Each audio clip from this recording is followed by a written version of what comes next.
이 펜트하우스의 끝은 어디까지일까요? 오늘도 엄청난 반전의 반전을 보여줬는데요.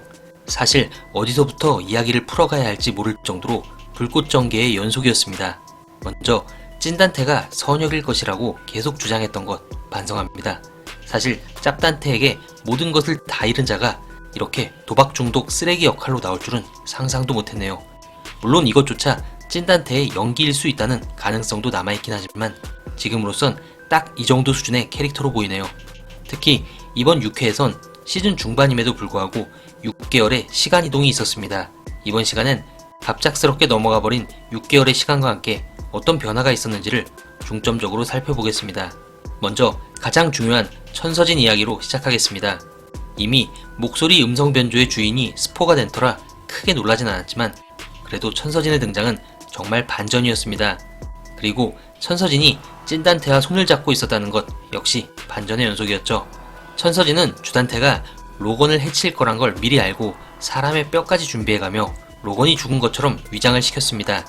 찐단테는 그 뼈를 자신의 가방 안에 담아둔 뒤 차에서 잠시 내렸고 그 사이에 할단테가 로건의 차를 폭파시켜버립니다.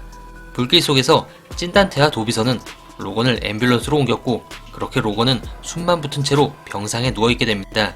그러자 천서진은 곧바로 깜빵에 있던 하윤철을 빼내고 로건의 수술을 지시하게 되죠. 그러나 6개월이 지난 지금 로건은 여전히 의식을 찾지 못하는 상황입니다. 하윤철 역시 6개월 내내 치료에 전념한 것으로 보이는데요. 아직까지는 나아질 기미가 안 보이죠. 물론 시즌3가 끝나기 전 깨어날 것이 확실해 보이는 로건이지만 앞으로 1, 2회 정도는 더 누워있을 것 같은 느낌이네요. 여기서 가장 궁금한 점이 있죠. 천서진은 도대체 왜 로건을 살렸을까요? 일단 천서진은 주단테를 완벽하게 무너뜨릴 카드가 필요한 상황입니다. 지난 시즌2에서 주단테는 로건에게 제대로 당했습니다. 심수련과 연합한 로건은 주단테의 재산은 물론 그를 나에그를 죽인 살인범으로 완벽하게 몰아가며 무기징역을 이끌어냅니다.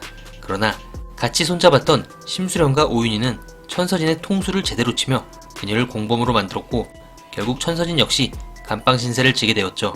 이제 천서진은 자신의 편이 아무도 없다고 생각합니다. 그러기에 로건이라는 능력 있는 카드를 어떻게든 살려내고 싶었을 겁니다. 자신의 손으로 주단테를 무너뜨리려면 로건의 도움이 가장 필요하다고 느꼈겠죠. 그런데 살리려면 터지기 전에 미리 좀 이야기를 해주던가 사람 다 죽어가도록 둔 다음에 살리는 게 좀 이해가 안 가긴 하죠. 어쨌든 이런 상황은 주단테가 로건이 죽었다고 생각하며 안심하고 있을 때 로건의 깜짝 등장 이런 걸 노리는 것으로 보입니다. 두 번째 이유는 제가 5개월 전부터 쭉 밀고 있던 뇌피셜인데요. 지난 성지도전 영상에서도 말씀드렸지만 로건리와 천서진이 특별한 관계에 있기 때문인 걸로 보입니다. 다시 한번 간단히 정리를 해보면 로건리 엄마의 이름은 스텔라 천, 바로 천서진의 아버지인 천명수 이사장과 남매 관계가 아닐까 생각됩니다. 그렇다면 스텔라 천은 천서진에게 고모, 또 로건리와 천서진은 사촌 관계가 되는 것이죠. 당초 스텔라 리였던 이름이 갑자기 스텔라 천으로 바뀐 것도 이런 설정을 노린 것 아닌가 의심스러운데요. 결국 이런 특별한 관계로 인해 천서진은 어떻게든 로건을 살리려고 한 것이 아닐까 생각되네요.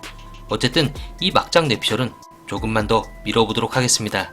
심수련이 나에게로 분장하면서 룸에서 누군가를 만나는 장면이 나왔었죠. 그런데 이분 얼굴이 좀 낯이 있기도 하면서 처음 본 사람인지 헷갈립니다. 대충 보면 천서진의 새엄마 같기도 하고 또 로건리의 엄마 스텔라 같기도 하죠. 그래서 여러분들께 의견을 구해봤는데요. 이 여성분이 스텔라 천이라는 의견을 가장 많이 주셨고 그 다음으로 처음 보는 얼굴이라고 의견을 주셨습니다. 그래서 저는 여러분들께서 주신 의견대로 이 두 가지 상황을 가정해서 뇌피셜을 풀어보겠습니다. 먼저 심수련이 만난 사람이 로건리의 엄마 스텔라 천인 경우입니다. 이렇게 되면 제가 밀고 있는 천서진 로건리 사촌설이 더욱 힘을 받게 되죠. 심수련은 스텔라 천과의 대화에서 아마도 천서진 집안과 로건리 집안의 관계에 대해 알게 될 듯합니다. 그러면서 천서진이 로건리를 숨기고 있는 정황을 하나둘씩 파헤쳐갈 듯합니다. 또한 로건리의 억울한 죽음에 대해 로건리의 가족이 적극적으로 나서게 될 수도 있겠네요. 아시다시피 이들은 세계적인 갑부로 소문나 있죠.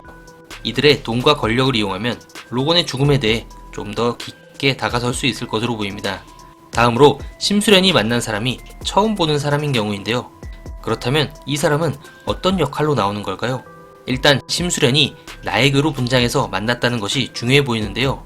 그렇다면 혹시 나혜교가 살아있을 때 주단태와 같이 접대했던 국회의원의 사모님 중 한 명 아닐까요?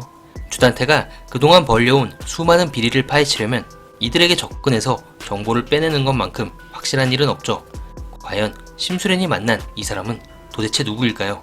한편 6개월이란 시간이 흘렀어도 주단태와 규진이, 하윤철, 그리고 유동필은 변함없이 천수지구 개발을 위해 노력 중이네요. 이규진은 청하투자개발의 대표, 유동필은 청하건설의 대표직을 맡게 되었죠. 하윤철은 어떤 보직인지는 나오지 않았지만 이규진 밑에 상무 정도 직급을 맡았을 것으로 보입니다. 이들은 교육부 장관을 접대하며 천수지구 개발부진의 학교 유치를 위해 노력하는데요. 이 교육부 장관이란 사람이 그냥 지나가는 역할은 아닐 것으로 보입니다. 이 자리에선 이들과 맞장구 치며 술을 마시긴 했지만 나중엔 정두만 대표와 같이 이들의 비리를 밝히게 될 중요한 역할을 하게 되지 않을까 생각되네요. 다음으로 하은별 이야기를 해보겠습니다. 하은별은 예상대로 오윤희가 죽기 직전 의식을 찾고 눈을 떴습니다. 그리고 천서진이 오윤희를 차와 함께 밀어버리는 모습을 본 유일한 목격자죠. 그러나 하은별의 선택은 엄마인 천서진을 지켜주는 것이었습니다. 자신이 사실을 말해버릴 경우 엄마의 인생은 끝나버리게 되죠. 그래서 하은별은 전에도 복용했던 기억을 지우는 약을 찾게 됩니다. 결국 진분홍이 아무도 몰래 기억을 지우는 약을 투여하며 하은별의 그날의 기억은 사라지게 되죠. 6개월 뒤 하은별의 모습은 너무도 예쁜 대학생의 모습이었습니다. 그토록 원하던 서울대를 다니면서 아주 정상적인 생활을 하고 있다는 걸 알 수 있죠. 그러나 청하아트센터 상주음악과 오디션 장소에서 베로나를 만난 하은별은 예전 모습 그대로 베로나에게 자격지심을 느끼고 있네요. 결국 천서진은 베로나가 떠난 후 그녀의 지원서를 찢어버리는데요. 과연 베로나는 오디션을 참가해서 청하아트센터의 상주음악가가 될 수 있을까요? 엄마인 오윤희가 죽게 되며 상심 속에 살아왔던 베로나는 다행히 6개월 뒤인 지금은 건강한 모습입니다. 대신 로나에겐 새로운 가족이 생겼네요. 강마리와 제니가 로나와 함께 살며 로나에게 힘을 주고 있습니다. 그러나 유동필과는 이혼을 준비하는 모습이네요. 그렇게 아빠를 좋아했던 제니마저도 외면하는 모습인데요. 유동필은 가족을 지키고자 주단태를 선택하는 행동을 했지만 결국 그 행동이 자신의 가족을 지키지 못하는 독이 돼버렸네요. 유동필이 주단태 옆에 계속 붙어있는 동안은 이런 별거 상황이 지속될 것으로 보여집니다. 6회에서 가장 통쾌했던 장면 중 하나죠. 바로 산마마의 플렉스한 등장이었습니다. 산마마는 강마리의 소원권 하나를 들어주게 되는데요. 강마리의 소원은 오윤희의 억울한 죽음의 진실을 밝히는 것이었죠. 산마마는 김포 지역 물류 차량의 블랙박스를 전부 조사하여 결국 주단태 범행의 증거를 일부 확보합니다. 또한 7회 예고편을 보시면 이걸로 성에 안 찼는지 주단태의 펜트하우스를 담보로 잡고 돈을 빌려주는 모습이죠. 왠지 벌써부터 천수지구에 투자하다 쫄딱 망해서 담보로 잡힌 펜트하우스를 놓치게 되는 주단태의 모습이 상상되는데요. 플렉스의 기본을 제대로 보여준 산마마의 활약 너무 기대됩니다. 마지막으로 주석경은 낙동강 오리알 신세가 돼버렸네요. 엄마 아빠에게 차례로 버림받게 된 석경인데요. 저는 왠지 심수련이 주석경이 자신의 친딸임을 알게 되더라도 지금처럼 석경이를 참교육시키지 않을까 하는 생각입니다. 하루빨리 석경이가 정신 차리고 엄마 앞에서 사과하는 모습 보고 싶네요. 도쿄올림픽으로 인해 다음 주부터 결방이다, 3주간 결방이다, 뭐 이런 얘기들이 나오고 있는데요. 일단 다음 주는 올림픽과 상관없이 7회가 정상 방영될 것으로 보입니다. 또한 올림픽 기간일지라도 밤 10시 전에는 대부분의 종목이 끝나기 때문에 펜트하우스 결방은 걱정 안 하셔도 될 듯 하네요. 그럼 저는 7회 예고편 뇌피셜 분석으로 다시 돌아오겠습니다. 감사합니다.